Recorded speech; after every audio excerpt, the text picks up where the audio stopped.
Yeah, my name is Saul Carvalho. That's the name that I am known as a filmmaker. I was born in Mozambique 71 years ago on a train, and I've lived there except for 2 years when I was studying cinema in Portugal. Then I came back. I was a journalist for 4 years, and then 4 years of journalist, of filmmaker, and then I've been filmmaker since then. This is my 6th long feature drama. It's called Anchorage of Time.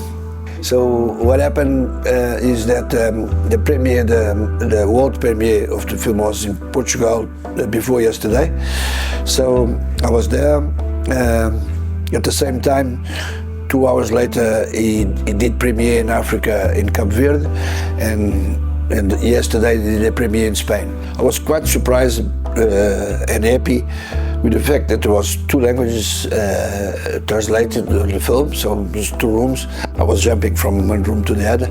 From what I saw yesterday, people are very interested on trying to understand what we as African filmmakers want to do with our cinema and what is our reality that we transfer to the digital or to the pellicule. And the interaction with the audience was quite interesting. Very good questions, and it's very important when you finish a film and you have the audience that can be critical, can be supportive, but they are on the path that we made the film. So it was quite interesting. So if the festival did happen as it happened yesterday, I must say for sure it was a great festival.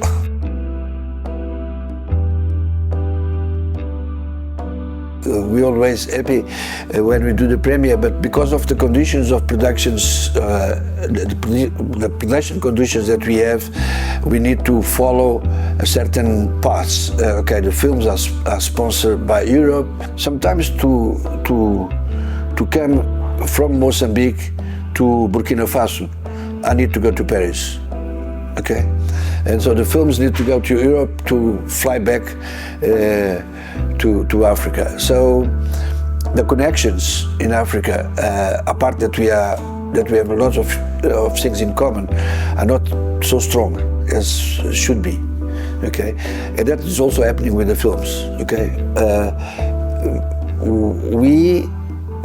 our company is running a cinema that is now 85 years old, a world cinema with 1,000 seats, and we are all the time presenting Mozambican movies, and we now projecting and making applications to be a permanent African films exhibition, because Africans do not know as much as they should about the other colleagues' films and the other country films. So these festivals gives us an opportunity of interact with other filmmakers that normally I don't interact except on these festivals. So it's a very great opportunity. Of course, we do have festivals in Africa that put us together, but these festivals are a unique opportunity to talk, to make projects, etc. And I think that a network of African film festival could be done, including Africa on this. Okay, we are ready for this as our cinema. We say, okay, our cinema, we want to present African films. It's difficult. It's very important not only to show the films for the European audience, what is one thing that is very important, but also to network between us. Okay, now that's it. It's a kind of seems to be a policial film, a thriller. Somebody's killed in a place that is a big fortress, is a colonial fortress.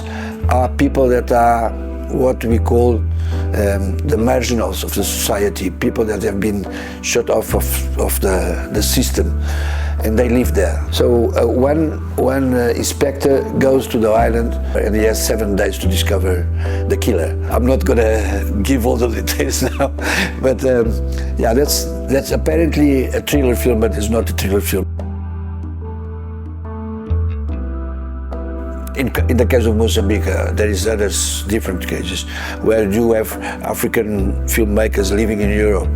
Well, it's their option. I cannot say, because what is important is if they lose the identity or not. That's the question. Okay, that's the question. If you can be living on the moon, if you don't lose the identity of your country and of where you're coming from and to whom you work for, okay, then it's fine. It's completely fair.